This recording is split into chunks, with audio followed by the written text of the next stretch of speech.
So let's ask you a question. Have you ever lost something that usually happens like with my glasses? Because I will be looking everywhere for them and then I'll be running around my house saying like, and has everybody seen my glasses? And then it turns out that glasses were top on my head. So this reminds me an old saying that my father used to tell me that if it was a snake, it would have beat me because it was right in front of me. That's the same concept here with a different reconnaissance technique. So when it comes to reconnaissance, some of the data that you can actually gather, it will be surprisingly easy how it is to find, and in fact there's a lot of information that can be found through these online services that we are probably using. So what we are going to be talking about in this lecture is that how can you find and where? Well, we can find a quite bit of social sources that will also be able to pull up the additional information about our targeted from financial sources as well as competitive analysis. Many of you may be thinking how the credit you gonna do that and how would the competitive analysis helping out. Trust me, I'm gonna show you. Well, also get into it, just a little bit of social engineering. We got a whole separated lecture about this, and so give you a 1,000-foot view of it, and then we'll look another source, and we'll probably don't think about that exposes quite a bit of about us, and that is email. So another source that you can find a pull information on a target that could be both financial and competitive analysis data. Now when it comes to financial service, you can utilize out there. So with that one, and we often talk about following the money. So there are several sites out there. Well, I'm gonna focus on some of the most popular ones, but obviously we've got both like Yahoo and Google Finances, and there is a other one that I think is got on there as well, which is like MSNBC. But there is several of out there which provide service that gives you information such as the market value and company share information about their competitors and the company profile. So as an individual that may have been hired to as something like that, one of this you would want to look is what information is being exposed on these sites about the company. Does it expose too much? Does it show any types of project what the company is working on?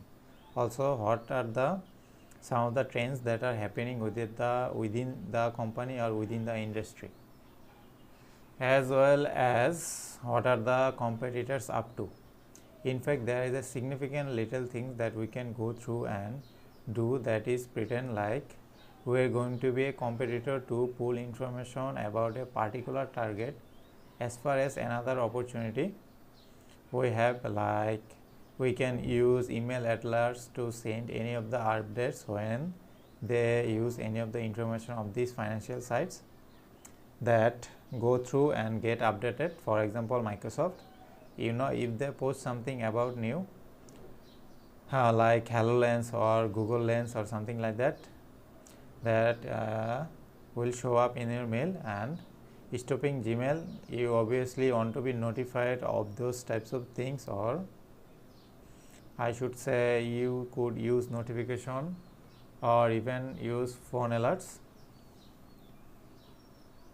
So we will have to register in the air for those services, but it's a good way of keeping in touch of what's going on with the company. Now I mentioned before that we can go through and use competitive analysis, where I can go through and say, yeah, I would like to find out more information about my competitor, and there is several companies out there that provide those services, and again attackers will utilize those resources. So they find out when did WinCorp actually begin and how did it begin, What was the route when it started off? It was in charge back then on, or who's in charge.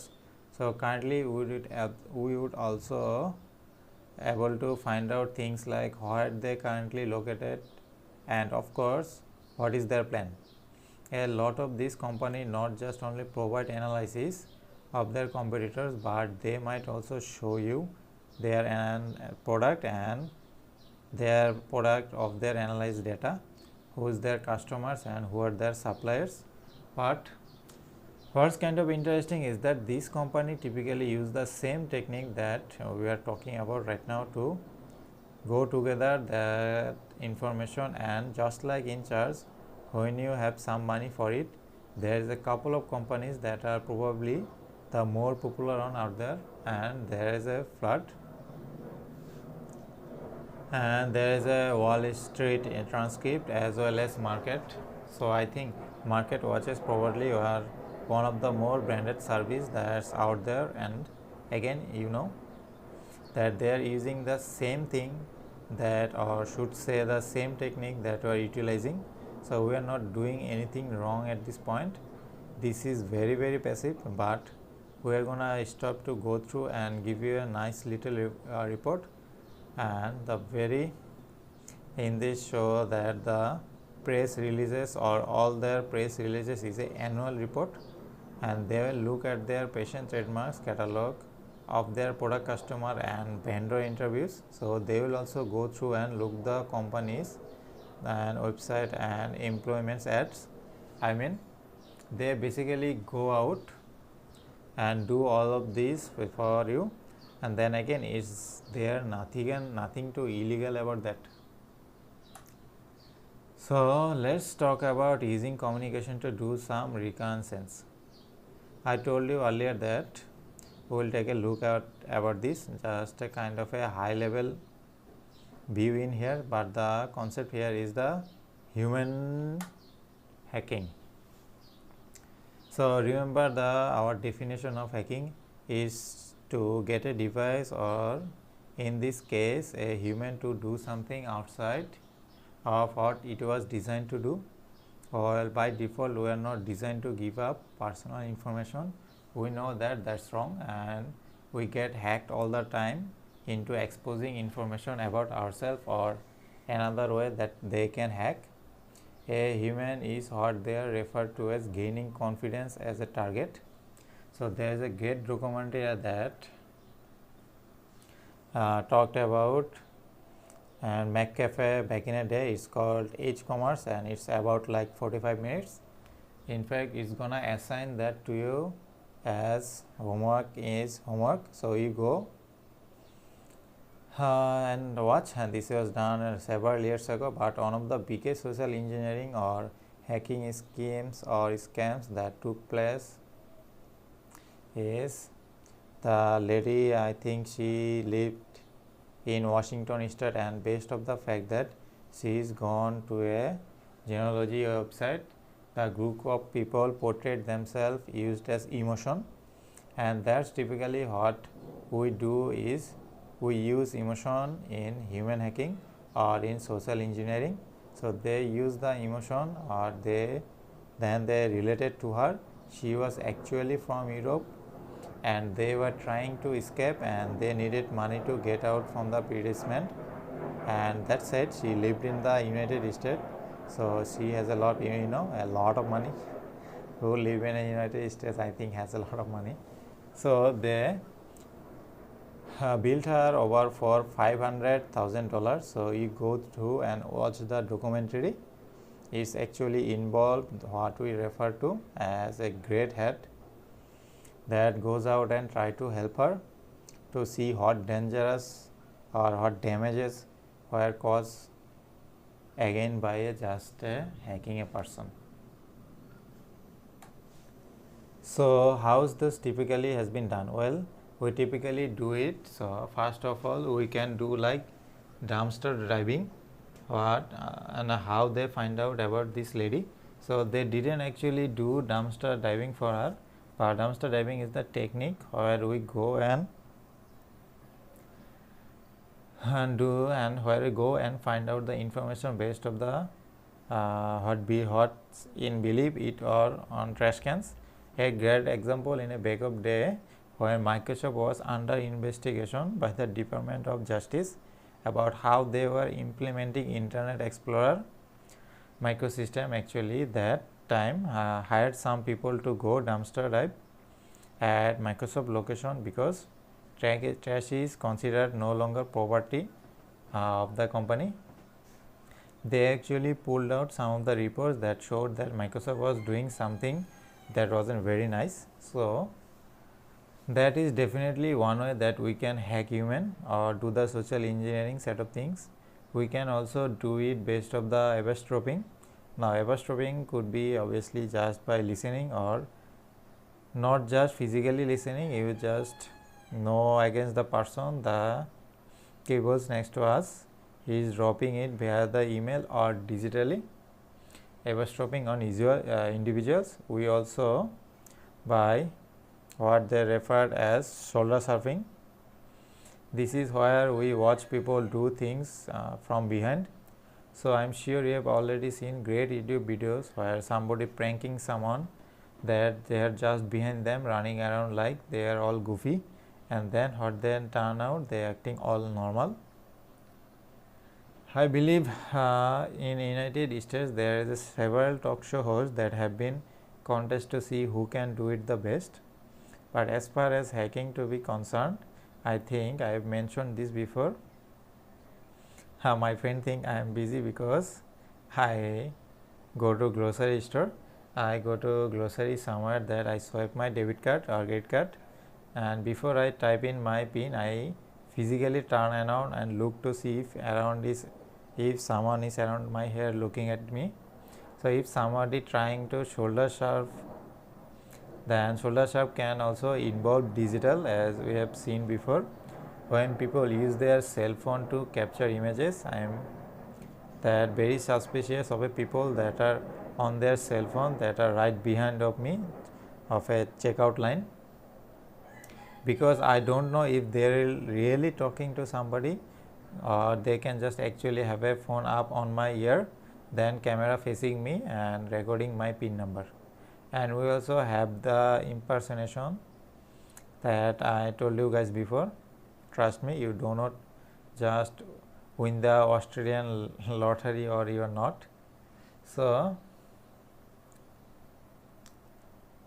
it is not so.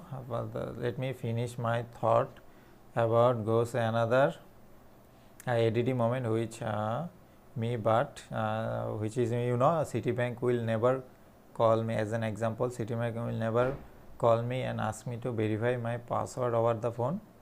The big thing that happened right now in scammers is calling people up saying that they are from Microsoft and they notified their machine is running poorly or slowly. Then they can actually go through and try to prove it by having them typing command that shows error, like I previously shows as event viewer on Windows, and they say we need to fix your machine, so we can help you to fix it in impersonation. So another great tool for gathering intelligence is via the email. So with email we are actually be able to go through do several things that we can track where an email is read, if it's been forwarded, like time that is spent reading it, like links visited, the type of several that use the OS receiver is using. So they are all kind of information. Now there is several third-party companies, both application and websites, that can help you pull out the information. So let me show you something in here. So this is the email header that I got from Thrifty Car Rental. This was just an email from Thrifty Car Rental talking. So it just give me an ad about some car rental stuffs and coming up when you see here. So if you look at the header information, this is on every email. A lot of people don't see this back vacuum of your days that we didn't have Outlook to hide a lot of this technical information. This was listed in the beginning of your all emails. Now If you just hit and you just have to export it typically under the advanced setting, but look at what I can be from this email. So first of all, I can see who the email was sent to. As you can see, that's my email address. Then I can also go through and see the date. This is the date. I can also see where did it came from.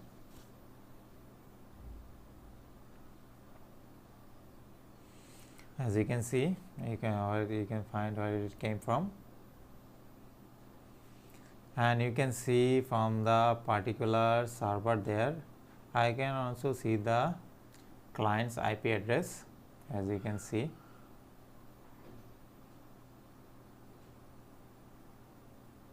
Client's IP address. So look at that. There's that you want to know about Thraptis email server or one of them. There it right there. You can also look at the sender email. That meaning that it passed through before, then got to me, and it came from, as you can see, it came from Google.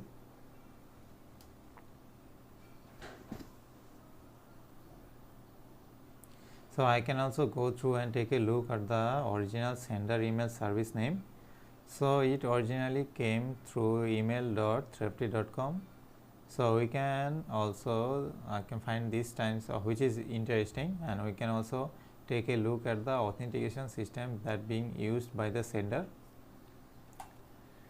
So again, a lot of information there, and several tools out there that could help you to tracking email, including a polite email.